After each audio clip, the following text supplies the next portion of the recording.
Alright guys, what is up? I'm here in a game between Nepy and Frogo. Nepy is playing, it looks like Iron Fist Stronghold. He's over here on the right hand side, and then on the left hand side we have Frogo.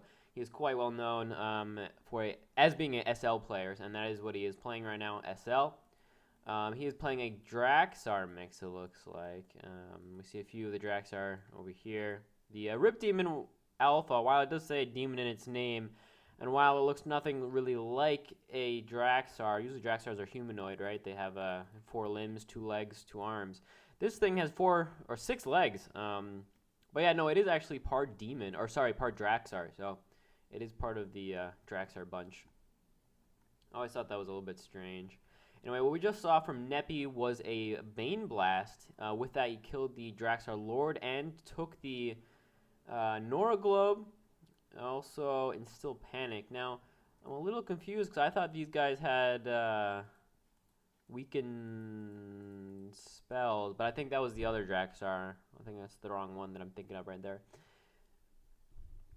But yeah, no, Nepy is definitely in the lead here, as we see. He's gonna have a hard time. Look at this. He can't, because of this knockback, Frogo can't actually get into this font down here. And what that also means is that he can't place any relics because of the Iron Fist Stronghold bonus, right? So the Draksar, first of all, can't get in here, right? And they also can't place any relics. So this will be Nepy's font basically no matter what, unless there's some type of cleanse to get rid of the lumbering. Yeah, he can move up. He can, 7 damage right now only. So yeah, very little damage that can actually, be done to this Kingmaker at this turn, or during this turn. Also, Nepy has this top font. I'm surprised that Frogo actually allowed him to capture that font without really having anything in the way to contest. Of course, I wasn't there to see what happened, what transpired to allow this to happen, but it's kind of strange. Alright, and what we did just see, good ordering by Frogo. What he did is first deployed the Veldaki Bolter in this location so that the Rift Demon Alpha would have that Violent and then gain those procs of Fury. So that was well done. Good job. The Barbarian Druid is a support, so he's another Bane Blast. Alright. Another Bane Blast done. Now this Guardian is also almost dead at 4 HP. Now both of these actually have very little damage. We already saw, I believe, the Throw Shield being used. And the Kingmaker also has 0 damage. So he has to deploy this turn something down here so that any of these can actually deal damage. We already saw 1 spell used. So Nepy has 2 options right now. Either play another spell or play a unit. Did he already? He played the Throw Shield already, yeah. So he has to play something to kill this, or he has to play something to get in the font. No, but he wants to deploy up here, maybe. Is there any type of aura that I can see coming out? No. Yeah, but no matter what, Frogo is definitely very far behind. Very well done by Nepy. Just to say, hey, look, Barbarian Druid has loads of ways to heal himself up. So what he's going to do... Oh, that works too. That's a good move too. Playing the Constricted Warrior to cause the Reinforce, which just gives him the half the Nora back, right? And there you go. He just plays a Deep Miner with 4 damage. That doesn't help too much because of the SL bonus. He'll be at, what, 3 defense? He'll take 1 damage a turn from the Deep Miner. But he does block off the font at the very least. And again, remember the IS font bonus. No deploying will be had. No deployments no contesting by Frogo. This is basically game. I mean, we can see the Rip Demon Alpha go up, kill the Standard. We can see the Bolter go down to try to help the Guardian, but I think it's going to be too late. We can already see maybe 2 champions deployed, and we already have 3 supports here. And, ooh, that's kind of good, just getting that health back. Now it'll take, 9 turns to die from the Deep Miner if it were... Okay. That's a little... I don't know why he does that. Wouldn't you want to keep the HP on the Guardian? I guess not. I don't know. He is dead from 1 spell no matter what, kind of. Like, at 9 HP or at 4 HP, you're dying to 1 spell, either way. But, I don't know. I think... There's a Throw Shield. Yeah, it does 6 damage. Yeah, he would have actually survived that if he had not played the Emerald. But, whatever. Yeah, and now look at this. We have 4 champs down here. This Conscripted Warrior can start coming down. And he still has to get his own font back. So yeah, Frogo's definitely behind, and I don't Frogo or sorry SL doesn't have too many good ways of doing a power turn. Now, of course, they're known for power turns and with their spells such as Benediction, but uh, they don't have too many champions that can bring it back too easily, or too many spells. They don't have anything like swap or pull, right? That I can think of. They only have things that where you can do a big power turn, and if you're um, behind in units already, right, then your power turn will not deal enough damage to actually swing the tides of a battle, right? You need to be at least equal. So if you were to, let's say, right in the beginning, decide that you need to back up, and let's say you still had about equal champions, and it was kind of a waiting fest, then as SL, you have a good chance of still winning because you can, play Benny and then go in. But if you're already behind, you have very few ways to actually get back ahead, I feel like, in my opinion. I can't think of too many right now in which you could, bring it back. Also, with supports are great for late game, such as this Kingmaker. He'll be, putting the bubble on everything. So now this is a 58 HP Planeswalker, so to say, with that buffer. And this is a, once this gets buffered, 62 HP. So the buffers will really be adding to the late game, ability of the IS battle group that Nepy is playing here. What is this anyway? Barbarians? It looks Barbarians. Barbarians with some, support utility units, it looks like to me. We have the Pure Blood. Now, it's Barbarians because, this is a Barbarian, but it's also a Paladin, but it's more of a support, so I can't really call it a Barbarian, to be honest. To me, a Barbarian, to be called such, has to have the clan abilities, right? The War Chief or the all those passives for the theme.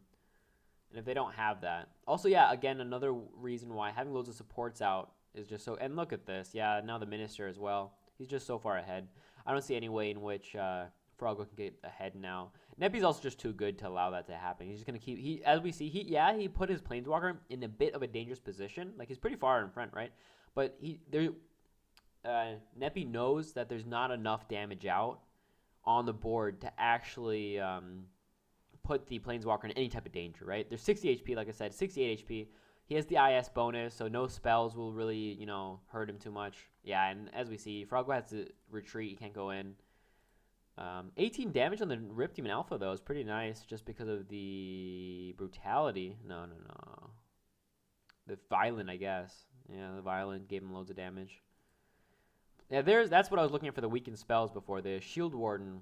I thought there was a Shield Warden down here, so I thought, I was like, wait, why does he take so much spell but damage? But no, it was the other one.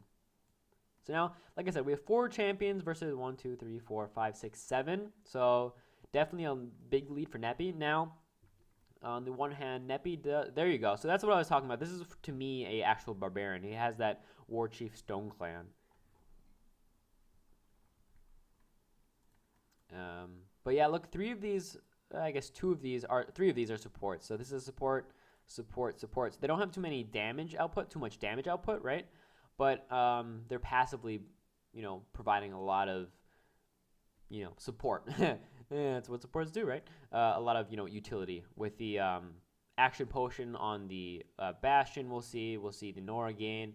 He's already, 2 fonts up, but plus the Nora Miner, he's basically 3 fonts up versus the 1. Cheap champion that's very tanky. Cheap champion that's very tanky. Also has Majestic at the moment from the Kingmaker, I believe. Yeah, the Kingmaker, the gift. Yeah, anyway, so I would probably just surrender at this point. You can drag this out. If you're maybe like Tiny Dragon, you can bring it back, but Frogo isn't Tiny Dragon. Obviously, you can't really learn if you don't try it out, right? So if you want to see how you could possibly come back from a position like this, you can only do so by playing it a lot. So it might be kind of silly to just say, you know what, I'm going to cut my losses, play my next game, and hopefully I'll win that one. And if we're, looking at a competitive game like Hearthstone or something, that's what you would do. It'd be, hey, I have maybe a 2% chance of winning this. I might as well play my next one and then have a 50 chance again, 50% or 60%, however good you are. But in a game of like this where it's not really competitive, it's just like meh. Might as well surrender. Or not surrender, I guess. Another support. Again, the Magnetic Road. Look, 0 damage champion, 3 damage champion, 0 damage champion, and 8 damage champion. So a lot of 4 supports here, so to say. 4 half supports. And that's how you'll kind of a weird position for the mine though. I guess. Oh wait, because you can. Okay. So we just saw a battle drum go off from the Iron Fist Minister. That means that Nepy will be going in, and he is. This is a knockback. Yeah, knockback 3 on this Rip Demon Alpha. There a lot of damage done right there. 15 damage. Also, what we do have to watch out for is that counterattack range will be doing damage back to the Planeswalker. There you go. Dealing how much back? Actually, very little. Yeah, because of the buffer. Only took, what, 6 damage back? But he does have evasive rank 2 as well as 5 defense with that SL bonus. So he's very tanky at the moment. Ghoul Hunter. Oh, that's a misplay. That's a big misplay. Should have gone in with the Ghoul Hunter first to cause the Illuminated, right? Yeah? We have to leave in 10 minutes. Okay. Sorry. That was somebody else. There's the kill. No, it's not even a kill. Actually, no, with Eviscerated, it's a kill. But he could have played that a bit better if he had gone in first with the Ghoul Hunter, just to reduce that defense. Will he heal up? He's at regen 3. Ooh, he does heal up. Yeah, so that was actually a pretty big misplay. The Rip Demon can actually now attack twice, and like we know, like I've said a few times, a almost dead champion can still deal just as much damage as a, fully alive champion. It doesn't, it's not like all these champions, or 100% of them, have the strength of body. That would be a completely different game, because then it wouldn't matter as much if you kill a champion. It just mattered if you get them low. But because this game does not work like that, you definitely want to get kills. And now this is a chance for a turnaround. Not killing a champion, going in, using your battle drum, and not getting a kill is pretty big. Now I don't think this will be enough though by Frogo. He can maybe kill, 2. Look at these. These are both really cheap champions. If he kills both of them, it's still only 90 HP or 90 Nora of champions. What he would have to do is kill both of these and somehow keep his Rip Demon alive, right? And I don't see a way of him somehow keeping his Rip Demon alive. He's only 4 HP. Now he has the regen 3, but he'd have to run all the way to the back to not die to some spell or something. And I really don't see any way of him not dying here. Also, just the style of this Battlegroup from Frogo is just not late game oriented, right? It has the Legionnaire, which is good at late game with that Battle Master and the Shroud. Like, it's a good Phalanx style. But the other champions just don't have that longevity. They don't have the, the escalating, style where they can keep getting better and better. While this Battlegroup has loads of things that kind of just make it better in the late game. Not exactly like late game champions, but just once you combo them, they get better and better. For example, Avenger comboed with, Squire is really good. Avenger comboed with Kingmaker is amazing. All these just like mini interactions that just make the Battlegroup better in that late game. So he might be able to kill both of these, but can he keep his Rip Demon alive? I really don't see a way for him to do that. Let's see, Aura, no, here, yeah, he'll die to that. Will he die? No. Yeah, so the Ghoul Hunter even stays alive, and again, keeping champions alive with barely any HP is so sad somehow. So Rip Demon Alpha should be dead. Now, he might not want to kill him, though, with the Ghoul Hunter, just so he can get that Illuminate on one of these. Yeah, for example, a Shield Warden with 5 defense. So if he could kill the... Alright, so he's doing it this way. So you can get both Norglobes if he wants, right? 1, 2, 3. But now he can't attack with the Ghoul Hunter, which is kind of sad because he can't get that, defense reduction, or I guess depletion. It'll be all the way to 0. Defense depletion. Yeah, I guess. Oh, okay, he's just dead then. The defensive strike actually goes off. That's kind of silly then. You should have gone for the bigger Norglobe first then. It's a bit of a misplay. Instead of moving this way and going this way, should have just gone in and then whatever died. But whatever. Does he... No. So no Grant Action Potion on the Bastion that I see. Can you play it? I think it's not this turn. This is a bit of a slow turn, isn't it? But still, like, we might think, hey, look, champions-wise, and nothing really happened this turn for Nepy. But look, it's still two fonts plus the Nora Minor to 1 font, right? So the Nora gain is just way too high for Nepy. He just can keep pooping out champions every turn, and it's GG. He can take unfavorable trades and he'll win. Anyway, so I'll say GG to this. I'm gonna say 80 to 99% chance Nepy will win this. So good game.